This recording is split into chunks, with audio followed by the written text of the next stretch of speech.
Welcome to the Dork Forest. Jackie and her pals will never bore us. Shameless confessions about our obsession will make us laugh and smile. So let's explore the Dork Forest and dork out for a while. Hi, Rangers. It's me, Jackie Kashian. Welcome to the Dork Forest. It's 2024. Let's do this. Here's the credits, of course. Mike Ruekberg sang that song at the beginning, and he wrote that song, and he sang it with Sarah Cohen, his wife, and he will sing the Mexican hat dance at the end of the program. Also, Patrick Brady, still putting this together. Video, audio, all of it. He's amazing. So, and Vilmos doing JackieKashianStore.com.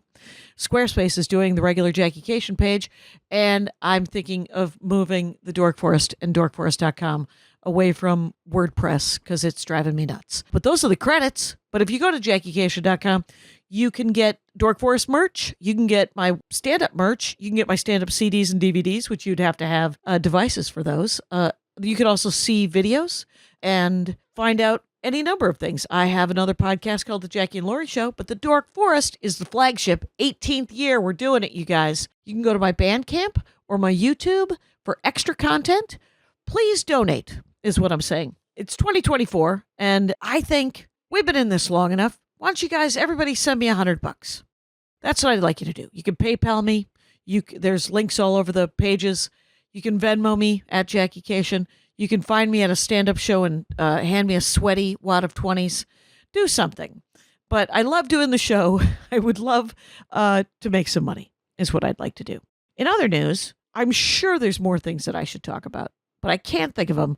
But let's listen to who's going to dork out about something, because that's my favorite part. Thanks for listening, you guys. You're all great. Let's get into the show. Hello and welcome, Rangers, to the Dork Forest. I'm in a hotel in Indiana. Very exciting. JackieKashian.com for all your where am I touring. Right now, this week on the Dork Forest, I'm with Adam Korga, who sent me an email and said that he had written a book with an IT dictionary, something I think we all need, first of all. And second of all, what the hell is that? So here's what you should know is that it's called the IT Dictionary, and it's a book, and it's available to pre-order now on Amazon and wherever you get books. And on the 30th of September of 2025, it'll be published. So that's what you should know. Adam Korga, Korga. Welcome to the show. Adam, how's it going? Thank you. Thanks for inviting me, and I'm super happy to be here. Yes. Okay. So here's what I know about IT. It's constantly changing. No. So do you do IT? Do you write code? Not anymore. I've been working in IT for almost 20 years in various roles. So it is written by experience, and all the absurds that I'm describing are initial tests say that people start looking around behind their backs if I didn't observe them at work when I was translating what the situation. So, okay, first of all, let's start at the beginning. What does IT stand for? Information technology. So basically, it's very serious. Yes, information technology. At least on paper. Yes, and information technology. Okay, and it mostly stands for coding now, right? Everything related to computers. Pretty much coding, software. The recording that we're doing is using software. Sure, the software needs to run on some servers, so it's not only coding because there are some clouds and all this yada yada yada. So right. Pretty much whenever you use your phone, your TV, your computer, and so on, you are using products from IT. So it's software and hardware. Yes, everything related to computers.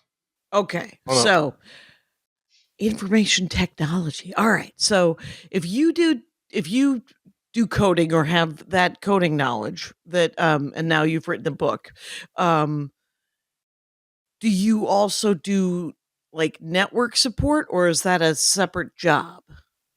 So I actually do something related to network support. It is also part of IT. It's Right. There are It's countless specialties.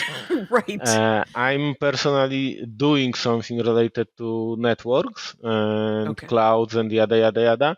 But maybe we need to calm down. The book is not another academic dictionary. It is translation of how the industry really looks like under the hood once you strip all the academic jargon and stuff. So it is, think of it like, let's say, Dilbert, but in book form and Dilbert. sometimes a little bit technical, but not really. Not really. Okay. Not So really. No, no. what you're doing is you're taking all of the IT jargon and you're explaining what the heck it really means. Is that what the book is? Or Kinda. and you're So basically, the book is divided into 5 parts. okay. First is core IT, which is framed as a survival manual, which translates how engineers are actually communicating with Okay. the rest of organizations. Then there is agile rituals and other cargo codes, which is this framing one of the core philosophy of IT software development, which is agile. I won't bore you with details into cargo cults. So basically, just repeating the rituals without understanding why. Okay. Okay. Oh, religion. Yeah, Okay. exactly. The third part is titled Corpoland, where ideas go to get aligned, which Okay. is basically framing entire corporation world into full bureaucratic managed democracy, where Okay. legal, HR, and finance decides on everything. Okay. On the opposite spectrum, fourth part describes Startupistan, which is totally opposite end of the spectrum, which is startups and total anarchy of Oh. failed state, revolution states, and this kind of stuff. And last, of Okay. course, because hey, we need to be trendy, AI, New Kid in Town, where it's Okay. personalized as a transfer student that just came to town. He's very charismatic. Everybody wants to befriend him, but nobody understands what he says. Right, because he's got all these different ways of communicating. So wait, the AI thing is funny just because as you can imagine, I have a podcast called The Dork Forest, and so one of my friends insists that it is not. We're not working with AI yet. We're working with something called LLM, and Yes, which it is is a form of AI or right. machine AI is the learning. umbrella, and then LLM is stands for language something. I don't understand. Large language model. So basically, on it's statistically speaking, it has countless. We are talking about hundreds of millions, if not billions, of text documents Right? in various languages and stuff. And basically, of course, I'm oversimplifying here, but basically, it doesn't understand what we're talking. It basically Please do gets the oversimplify. yeah, Yes. yeah. That's one of my goals. By the way, we can mention this in a moment because I have some next ideas for books. But generally, the thing is that it pretty much gets the input and analyzes statistically what's the most probable next word, Oh, right. something like that. Okay. But so it's not so-called AGI. It is AI. It's not AGI. But What's so AGI? What's the G stand for? this is very scary thing that I hope that won't happen fast. So Okay. basically, AGI stands for Artificial General Intelligence, which would Oh, be pretty okay. much Skynet. Ah. So Yeah. basically, Yeah. AI, artificial intelligence, is an algorithm that can learn and analyze data and yada yada yada. AGI is really human-like intelligence, at least theoretical abstract concept of human-like intelligence that can do the full reasoning, full learning new stuff that it never tried. So it is a next level. And once we reach it, without some boundaries like ethics and other concepts that some people consider optional, that would be Yes. scary. That is scary because much like humans, there's already a bunch of humans who don't have any ethics. So if there was a machine that didn't have any ethics, I don't even know what that would look like. But So I know what humans without ethics looks like, and it's a pain in the ass. So actually, no, there are very few people without ethics. They have some ethics, maybe not compatible with what we consider. There oh, are interesting. sociopaths, but Okay, consider there is a quite known just a mental exercise. This experiment didn't happen, as far as I know. okay, But consider an algorithm machine controlling military drones with a right, mission to destroy some target. Actually, U.S. Army was doing this kind of mental exercise. They didn't do this in the real life, okay, and the mission is destroy the target. That's the top mission, and avoid everything on the way, or maybe destroy any obstacles. And okay, now, what happens if from the control tower arrives the order to cancel the mission? right, For the human, it's obvious that we cancel the mission. But if we right, didn't we didn't provide unspoken limitations in the algorithm, then the computer algorithm could decide that this is an obstacle and attack a control tower because hey, it needs to eliminate all obstacles to achieve the right, goal. right. These kind of nuances. Uh, Sorry, the voice disappeared. Oh, did it? Can Yeah, you? now it's back. Okay, so the movie War Games from the '80s with Matthew Broderick uh, was clearly that. It was a simulator to sort of play out nuclear war between the Soviet Union and the United States, and the computer didn't understand that it was they tried to cancel it, and the computer actually was like, well, no, we're going to run this through. This is my job is to launch these missiles. And they um so there's war games, and then no, Real Genius was different. I don't know if you ever saw Real Genius with Val Kilmer. Real genius is something I don't recall. I don't do recall war games. Okay, so I don't know how I don't know if War Games holds up. I know that Real Genius does not hold up very well just because there's a lot of nakedy girls. And for no reason except for that nerds, it turns out scientific men also would like to get laid. So if you're going to make a movie about nerd girls, nerd guys, they're going to be like, wouldn't it be great if girls were hanging around? And so that's what that movie is about. But there's also obviously the plot where they make lasers that you can shoot from space, and bad guys take it over. Anyway, so AGI, this AGI thing it does sound fictional, and yet all things that are fictional, you tell a scientist this, and he's like, "What do you To, want to do?" well, to be Yeah, precise, AGI is not. It's not something we achieved so far, but it's not no, fictional. We are aiming towards it, and given the pace of development of artificial intelligence, it will happen. It's a matter of time.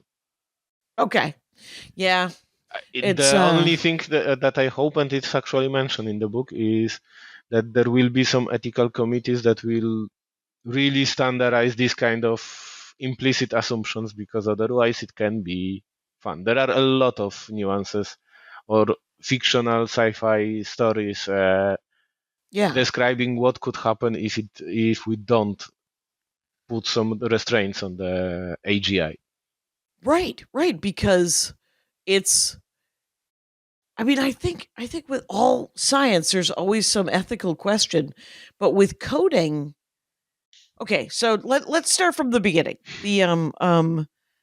The the first part is this core ID. Yes. Right. So I don't know what I'm talking about, and then you will know exactly where I am, because I don't know what I'm talking about. So what is it? So it's it's survival. The joke is that it's the survival part of it, but it's also true. So what is core ID?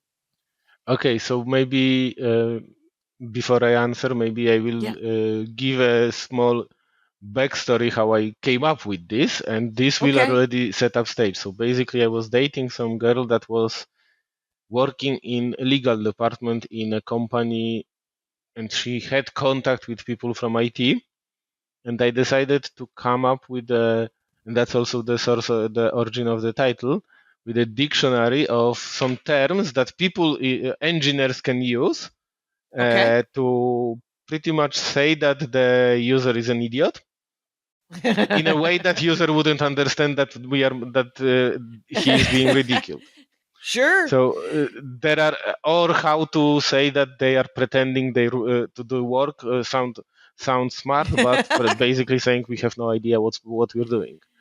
Hmm. So it literally started like that. Then the dating ended, and I continued with the book. Fair enough. I'm so sorry. Or I'm not. congratulations. You're It not. happens. It's Life. fine. It didn't work out. Yes. Yeah. So basically, it started with literally the first part is titled "How to Say User is an Idiot," and entire book is framed in most of the book is framed in the tables term, what it sounds like, and what it really means. And Most it of the starts. book is set up as tables. Did you write a book that's essentially a giant Excel spreadsheet? It's more like a glossary, but All right, just curious. Okay, but basically every line is a standalone joke in the okay. Oh, okay. Oh my God, so I do want to come. Show us a picture of the book if you would, guys. You got to go to YouTube if you want to see it. Now, open it and I just can. show me a couple of So, pages. Oh yeah, oh yeah, that's pretty sweet. Anyway, go ahead. but there are You're in the right some place. Can I just say that, Adam? You're in the yeah, right place. All right. there are some separate sections with some longer forms. I Sure, some stories. Yep. Yeah, some, not that many, but just to break the rhythm. And every section has its own introduction with different satire motif Okay. to the part. So first part, every introduction is stylized as a combat manual. In second, which is religion, so you have a religious, mystical tones. Okay. Third is corporation, so it is overly formalized. Okay. Fourth is failed revolutionary state, so it is pretty much Soviet agitprop and this kind of topics. So so it gives some narrative, but Okay. what I tried to say, for instance, you have a term picnic, Picnic. which might yes, which pretty much is an acronym for problem in chair, not in computer. Okay. Problem. Okay. Say it slowly. Problem in Chair, not in computer. not in computer. Oh, That basically okay. says that the software is fine, user is doing something weird. Another example, code, you're in US, so I will go with imperial version, which is code 18. Code 18. Yes, it sounds like error 18, so it sounds like official. It Yep. basically means that the error is 18 inches away from the monitor. Which is the person. Again, Yes. Yep. there are a lot of this kind of Right. terms. Right. Well, yeah. That's because you're trying to fix something, and you're like, no, no, you're not. And so I'm sure you just So, come up with. So it's essentially the so those IT. are code Yeah. words that it's not in real life they are not used that often, but sometimes you can say this, especially when the customer is listening, Yep. how that every other engineer would understand, non-technical customer might not.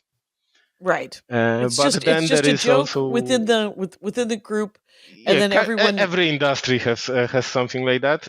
IT also. Yep, There are also that's some awesome. terms or phrases that sound very official, and under the hood it means we have no idea what's going on. Do you have favorite? Like, is there one that you use just in conversation that isn't that where you're out to dinner and you're just all of a sudden you just say, well, I don't know. Well, Instead of saying I don't know, you just go because the thing is about language is that it's so fascinating. Like, first of all, Adam, how many languages do you speak? fluently three. Okay. It's In English, Polish, and German. okay. Well, German is a little bit exaggeration with fluent, but I can communicate. Okay. I also could read and communicate in basic Russian. In basic Russian. Okay. Yes, So you could but order for me it's easy dinner. because I'm native Polish, so it's still Slavic language. So Right. It's right there.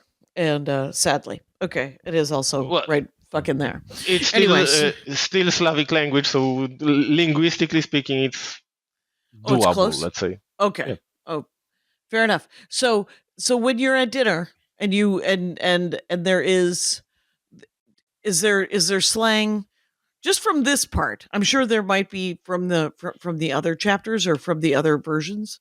But is there any time you're just sort of sitting around and you'll just say one of the things that is essentially engineer speak? I try not to. Of course, Okay. engineering. Every nerd has own vocabulary, but I Yes. s- but I tend or aim to cut this jargon. So sometimes I do throw jokes that people with different background wouldn't understand, but I What? still try to be I mean, accessible for others. yeah. Well, that's why you wrote the book, is so that it's accessible for everybody. But but if you were at dinner with another engineer, or somebody, and you were There telling a would be story, some jokes, yeah, but let's just say it wouldn't be the stereotypical way of like you can sometimes see the nerds in Hollywood movies when every sentence sounds like a yeah, no, no, framed mix of some terms. So yeah, no, that's something that I don't nobody's do. living like that. No, it's No, but everyone's of just course having a I normal, yeah. probably I don't even realize when I throw this kind of jokes. So So my question, I guess, is more specific. What's one of your favorite lines that that just comes up when you're just living your life? Is what I'm thinking. You're just like, oh, look at this code 18. Look at this nah, banana. those are not something I'm using that often. Right. Probably You might not. the most common out of this section what that I'm doing is pepcat, Mhm. How do you which spell that? is Yeah. PEKBAC. Deckbuck. P. What is that? Problem D is in exists between David? keyboard and chair. Oh, between keyboard and chair. Okay. uh, so my friend Andrew has been on this program and he has t-shirts that say stuff like this. And I think he would love your book. And so everybody, you should know that you can get the book on the third at the end of the month, September 30th. It's called IT Dictionary, and it's essentially a glossary with introductory Well, like it's paragraphs and prose. it is more kind of meta commentary of what doesn't work in this industry, but framed as a satirical dictionary. Okay. So I think it's kind of perfect for people who know just enough.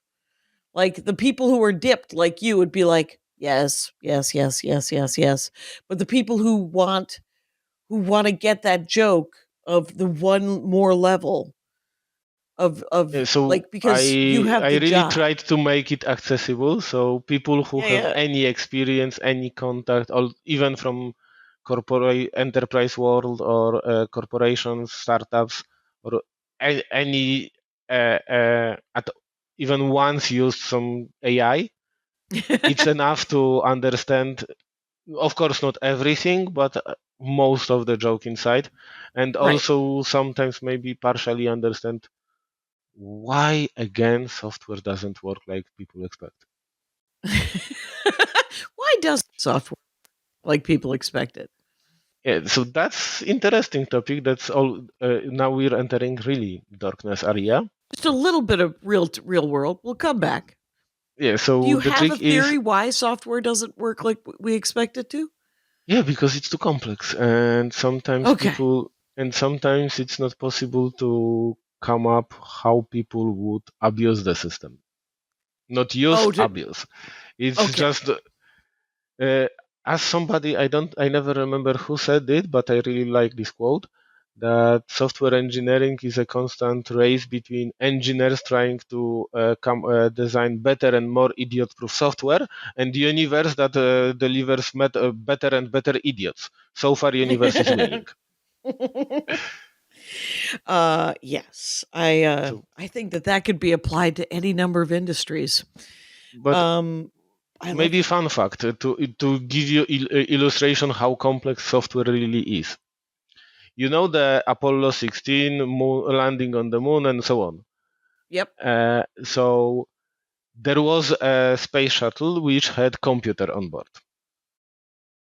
Do you know that this that compute power of the computer used there was smaller than not your phone, was smaller than the charger for your phone?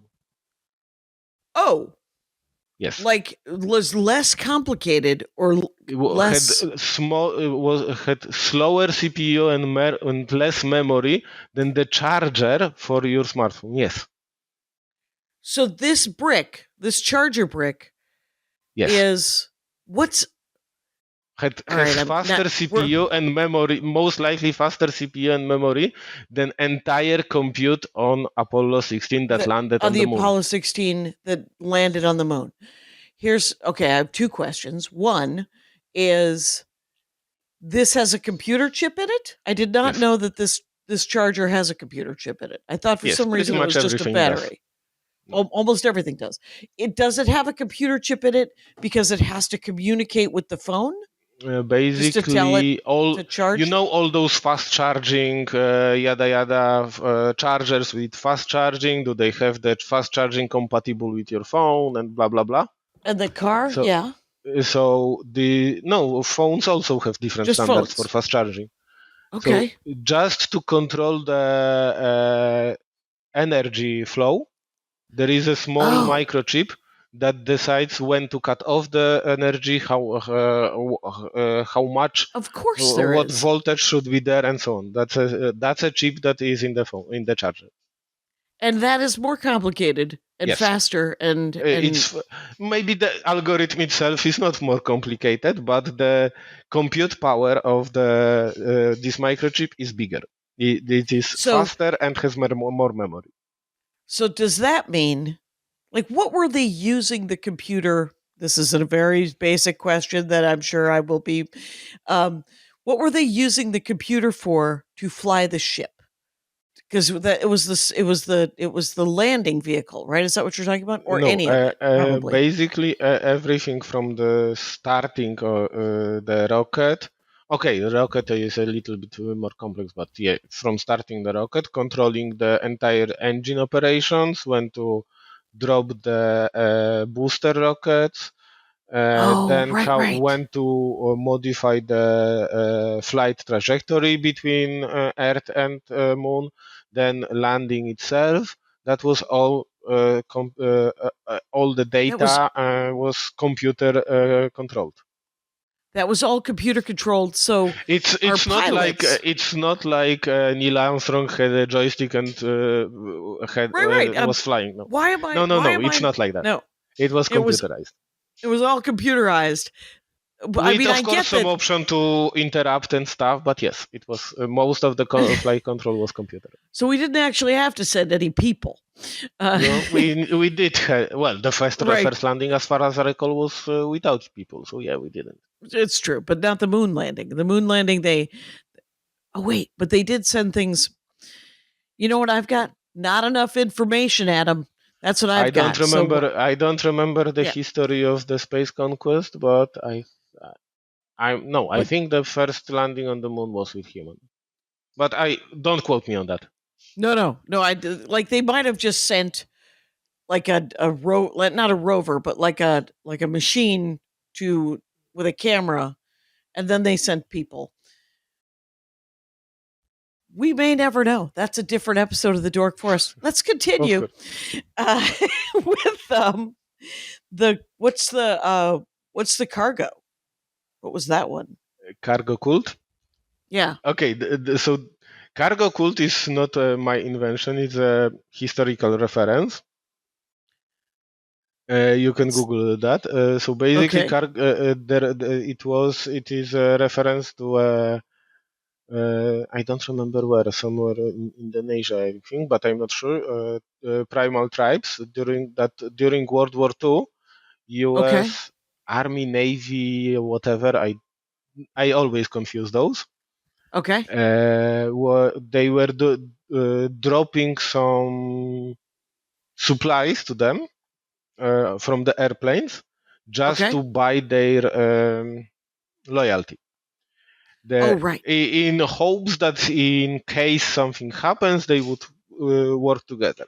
Then World War II finished, so the drops finished, and those people those peoples living there didn't understand what happened. They didn't understand that was much more advanced civilization dropping from the airplanes. They didn't even imagine concept of airplanes. Okay. Uh, and they were considered them gods, kinda. Okay. So once the drops finished, they started reproducing the rituals, like for instance, building control towers from bamboos, Okay. hoping that the gods would come back. So that's literally what happened. So cargo cult nowadays is a ritual of repeating a process of repeating the ritual with absolute no understanding of underlying principles and mechanism. Okay. That, first of all, I love the perspective of but in code they're just So this is not about code, it's about organization. So it's about organization. basically the three agile are a principle or methodologies of how to organize big team, small teams or medium teams, to make them work to multiple people to work together towards the project. There are different methodologies. There is waterfall, agile, scrum, kanban, yada yada. Never mind. Agile is a big umbrella of flexible techniques to manage the project, but still be flexible enough to keep the organization flexible enough to adapt to changes and misunderstanding and whatnot. There are some rituals. They have very solid reasoning and grounding, but it became so popular and twisted so many ways that a lot of organizations just repeat those rituals without understanding the real principles behind that or mechanisms, and it became a kind of modern cargo cult. Are you talking about Mini Muffin Monday? Like, what are you talking about?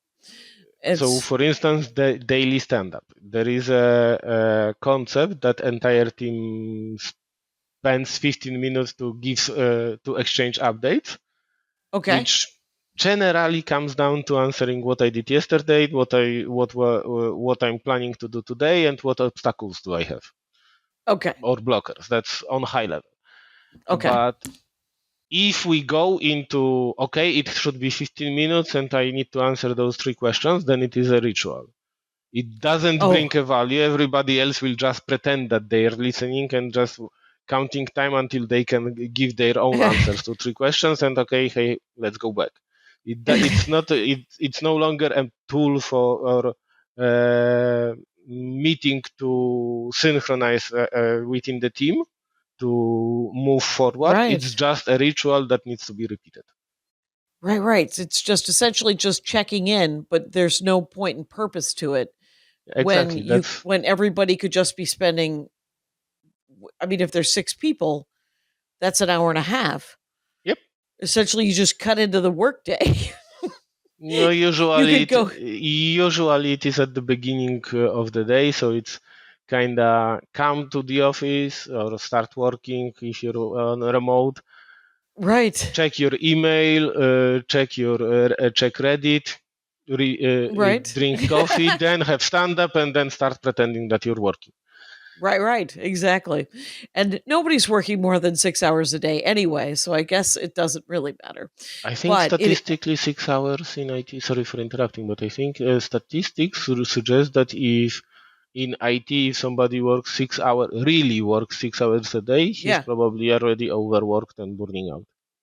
Oh, okay. Yeah. See, this is now I digress again. This is the entire show, by the way, Adam. Anyway, is that my husband, Andy Ashcraft, he's been on the program several times, is constantly saying that he's not getting enough work done because he's only working 4 or 5 hours a day. And I was like, nobody, absolutely no one is working more than 4 or 5 hours a day in any sort of project or any, like, he makes video games for a living, and he would go in and he said, when I go into the office, I'm working. And I'm like, no, you aren't. You're chatting with the guy in the next cube. You're having lunch. You're going to get a glass of water or a soda or whatever. There's not actual work happening that's more than 6 hours a day, in my opinion, on the regular, like every Yeah, but day. it's a definition of work because in creative work, let's be clear, you say that that he's working in game industry. Right. Let's be clear. On the way to the office or from the office, probably he doesn't shut down and thinks about, I don't know, new game mechanism, new algorithm, or whatever. So, All the time. Yeah. and also you could argue that if being in another sync meeting is a work or not. Spoiler alert, probably not, but okay. But maybe. Okay. So I get what the cargo thing is now. That makes perfect sense. What's the next one is legal? I wrote down the word legal Next anyway. one What does that is mean? corpoland, where ideas go to get aligned. So basically, corporate world.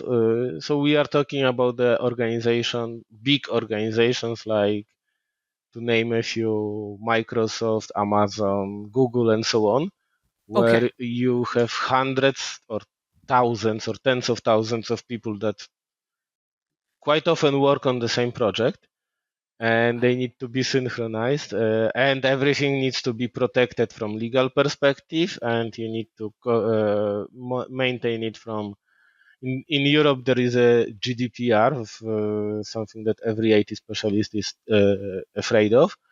In US, basically, general people's data is, there are different acronyms for that. GDPR is General Data Protection Regulation or something like that. All Okay. right. So basically, it's a set of rules that the company cannot sell your data. Let's say, simplified. In US, especially in California, there's the same, but it's Okay. called different. Sell your data. Okay. It's about. It basically says that you always should have access to the data that company has about you. That you always can edit it. You can always request a deletion of it, unless it is required for some reasons. And we're going into legal jungle that nobody fully understands. Right. On purpose. So, Yes. But there's thousands of people who all have to. yeah. So basically, this is the part where I'm stripping how it looks like from the engineer's perspective. So engineering perspective. So yeah, of course, there's a reason why legal, HR, finance, and all those departments are needed, but it goes into the absurd levels, and I'm making fun of it. Right. So what is an example of one of the terms that they use that is mocked openly by It's yourself?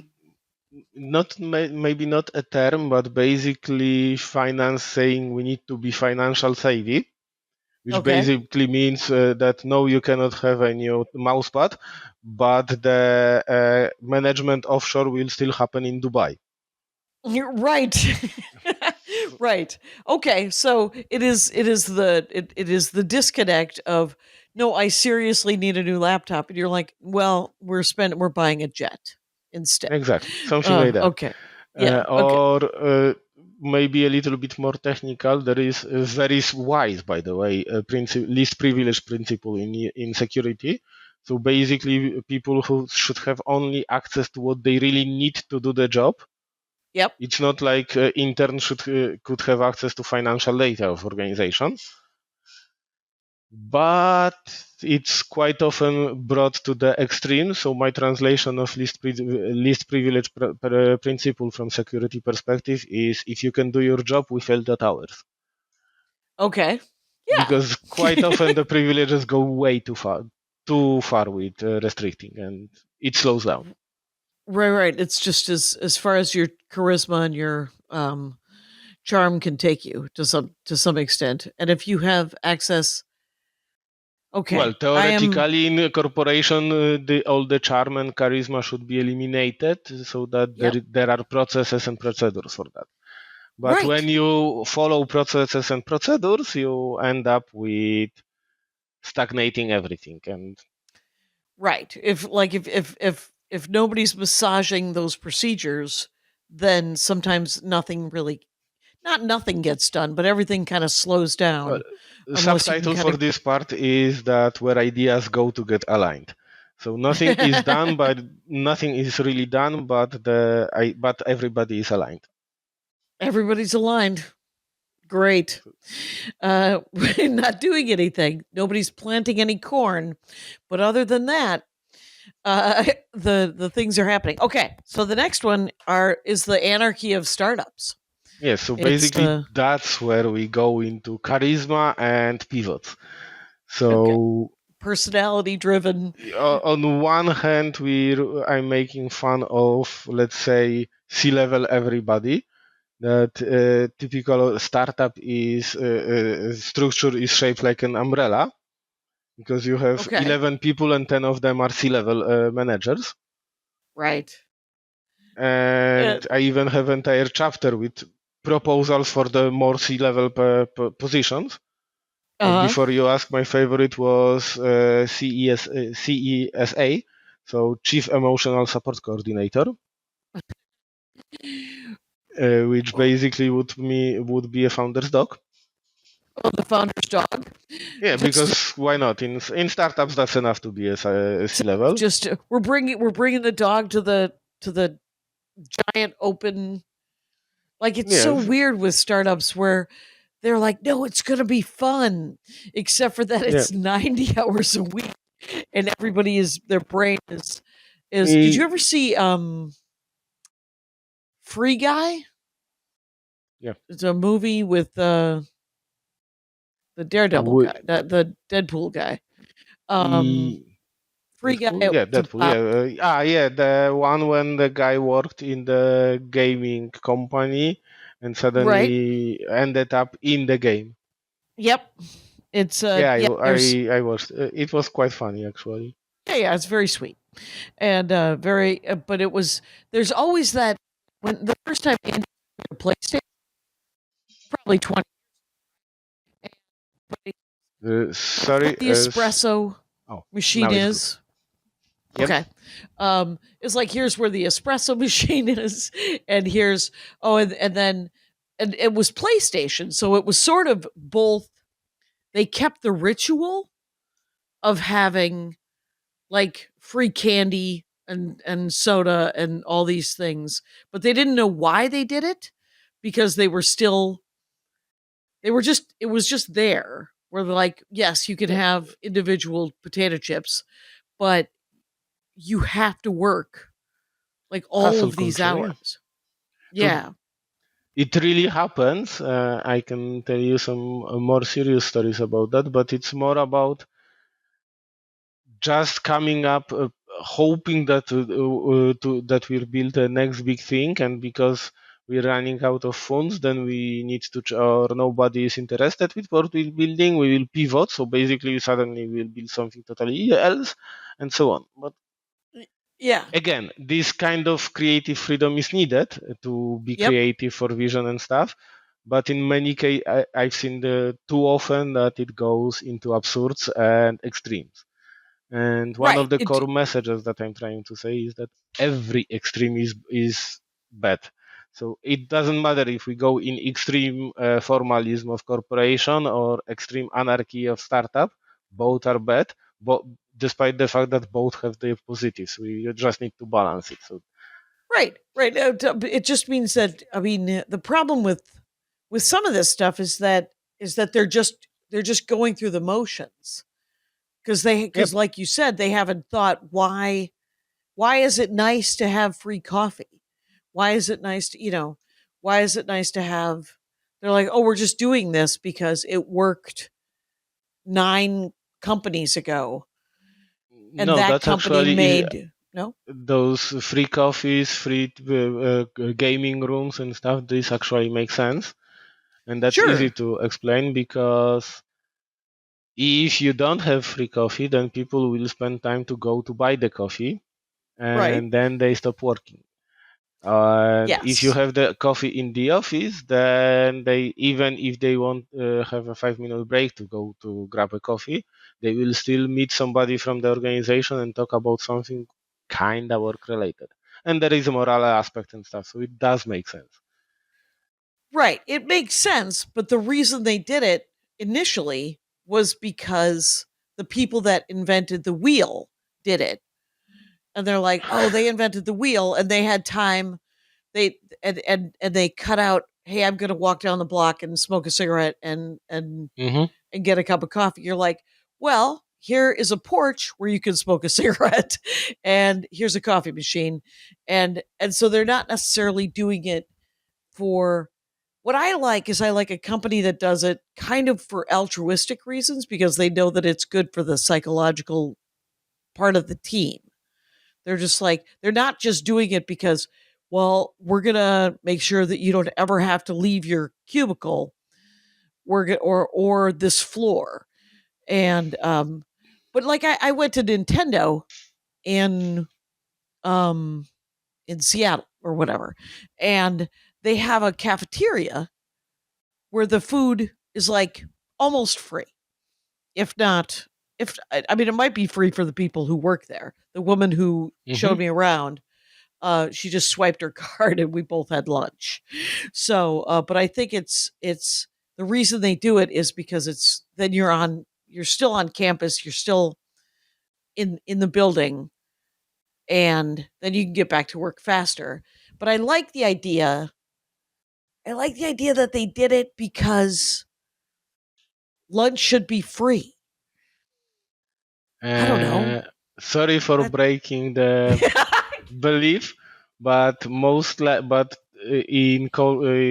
technological hubs like Seattle or Berlin, where I live, they did it because if they didn't, they wouldn't have employees. right.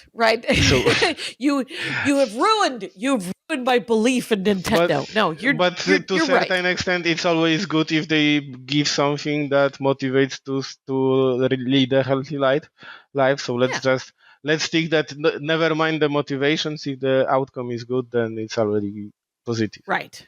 That there's a gym on in the thing, or On there's the a pool. campus, Yeah, it's a, yeah, and maybe even the kindergarten for so that parents can bring oh, kids. right, the childcare. Yeah, sometimes yeah, Probably that. Uh, there's a Fruit reason. There's Wednesday, always, Fruit Friday, or whatever, this kind of stuff.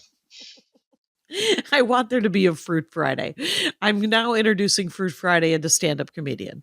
So we're all bringing, it's Donut Thursday. That doesn't work alliteratively. Okay. So the startups, is there other, so what are your favorite terms in the startup stuff? What are the phrases or terms?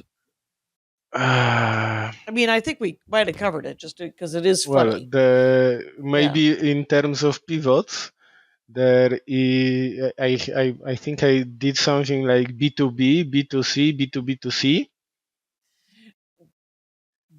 So B2B. those Yeah. are different business models. B2B is business to business. So basically it Okay. is a service that is provided to another enterprise.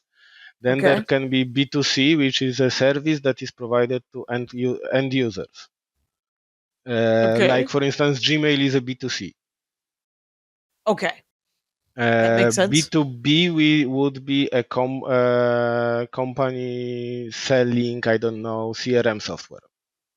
Okay. B2B2C is business to customer. So basically, it Okay. is a product that is to build customer software, like I don't know, Salesforce or other like that, where company buys a software and builds a system for end users. Those Okay. are real Those are the cases and stuff. So a yeah. commentary, with a commentary is B2B. We're trying to sell it to businesses. Then no, sorry, I think in the order was B2C. So we're trying to sell it to customers. Then B2B, nobody want to buy it, so we're trying to sell it to companies. Then B2B2C, it also didn't work, so maybe this will stick. And in a footnote, I have explanation what this B2B, B2C, B2B2C means with a comment: add more B's until until it works. Just keep throwing noodles at the wall. Yeah, El but dente, el dente, el dente, el dente. No, something like that. throw away the But noodles. but Uh, that's so that's so. that. I'm trying to explain this, but you need to really look for be really motivated to find the educational value there. Right. That's all I do. I just look around looking for the educational value of everything. Um, nerd. This one. Anyway, so the last one is this the AI. Yes. The So AI, which AI, is it goes like all around absurds of sticking AI everywhere to everything, even if it doesn't make sense, but also shows how the entire industry evolved due to that. Like data engineers suddenly are just trying to fix the data that is used to train models. In some cases, I'm going full on with parody, like a popular term of vibe coding, which is pretty much hoping that computer can generate software which works only until it doesn't. Spoiler: it very quickly stops working. wow. Why? Oh, because are people attaching AI to everything? It's the new thing, but it Yes, doesn't really because make sense to. so basically, okay, now we're going into the fact that we are in the investment bubble, in the middle of, Okay, well, at the end of a hype cycle. So basically, the AI is hype a big thing. cycle. I'm not trying Yeah. to say it's not, and it does change how the world operates, just like internet did. Okay. But we are in the bubble, in the investment hype cycle, investment bubble that will burst and it will be bad. Right. So during the cycle, everybody sticks the buzzword because they hope to get investors, even if it doesn't make sense. I don't know. 5 years ago, that was blockchain or NFTs. Bigger hype cycle was .com. Okay. In 1990s, early 2000, there was .com bubble when it was enough to stick .com to the name of the company and investors appeared. Oh, Uh, what? and I forgot about that. That was nuts. You're right. It was because now everything has a .com. Yeah, but basically, when internet became a big thing, when Yeah. everybody understood that it will be a big thing, you had a bubble. And Yeah. yes, I'm old enough to remember that. Me. Uh, so So basically, there okay. were So that. monstrosities like pets.com That was literally a zoological store online that got Yep. 50 or 60 million dollars investment. Spoiler, it bankrupted in less than a year. I bought familypetancestry.com because I was certain that everybody was going to want to know what the DNA of their pet was. And that would be a website name. This is a very small example. This is not like this. It's not the same with investments, but family pet ancestry, because now there is. Everybody's like, well, I want to know what kind of dog my mutt is. And so you can do that, but nobody wants to buy it. I bought it as a joke, familypetancestry.com. It just points to JackieKashian.com. Yeah. Anyway, because it makes me laugh. But but yes, the .com bubble, I remember that. But there was that you just stick .com and look investors throwing money without asking for a business plan. Right. And then blockchain and NFTs? That was the same. The same, because people are like, this is going to be huge. People are going to buy the image. But I prefer to compare AI to .com than to blockchain, because blockchain didn't create anything. Well, right. There is Bitcoin. There are some changes in technological landscape, but didn't revolutionary. Didn't become the big revolution. It didn't create that much. But if you look at what happened during .com bubble, there were these absurds. There billions of dollars went to the drain this way. Yep. But that's when Amazon or Google were created. Right. Literally, so real things did come out. They were created partially from during .com bubble burst, and they were partially from that investment. The same will be is happening now. You stick AI to anything and hope that investors will come, and investors are coming. Most of that is failing, but the technological landscape, some will change, and some companies will come up from that, arise. All that came from Bitcoin, as far as I can see, is that it's a great way to launder some money. And so good for you, people who invented Bitcoin. But the .com, I think it did correct me if I'm wrong, create the internet. It kind of created an online shopping and all of this. We're going to do everything through this computer instead of going places. The .com did that. Yeah. So basically, .com bubble, when people realize that internet will be big thing, it will change the way people communicate, do shopping and stuff. Started realizing that this will be big. Then investors wanted to hop on the bandwagon and started throwing money, believing that everything will grow. So they were following the hype of, it's going digital into internet, so it has to be big, without looking at the business plan. That's simplified, but what happened? That's the same now. You have somebody comes, sticks AI to something, and investors magically appear without asking for anything. Right. They're like, this is gonna change this. If we put AI on the pharmaceutical, like you won't have to do anything. AI will do it. And they're like, close enough. Here's a giant bag of money. Yeah, but there are already studies. There are already symptoms that it's bursting, because literally last month MIT published a study saying that the failure rate among AI startups is much higher than in classical.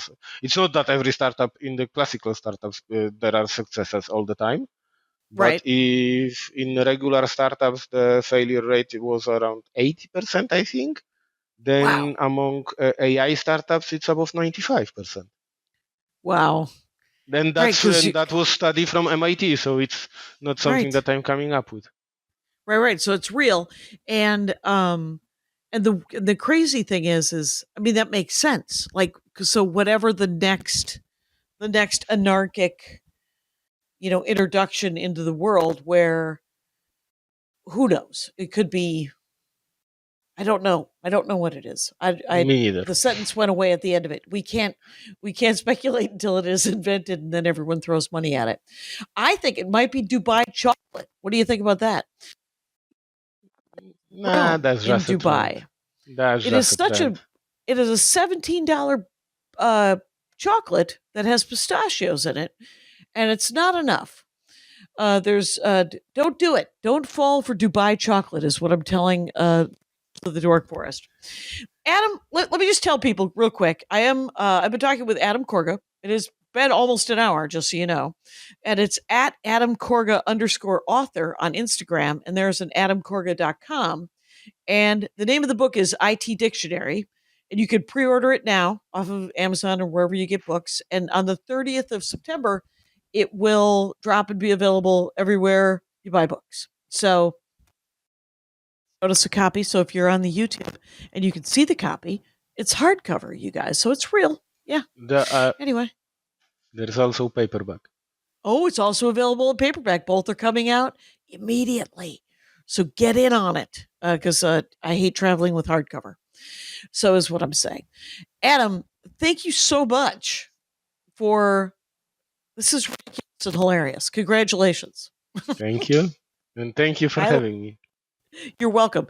And Rangers, you know the rules out there. Take care of each other. My hat, my hat, my hat. They're dancing around my hat, my hat, my hat, my hat. Well, what do you think of that? If it looks like a Mexican hat dance and it sounds like a Mexican hat dance, it's most likely a Mexican hat dance. So take off your hat and let's dance. Yay! Oh my God. Why don't we just call that as the end of the show?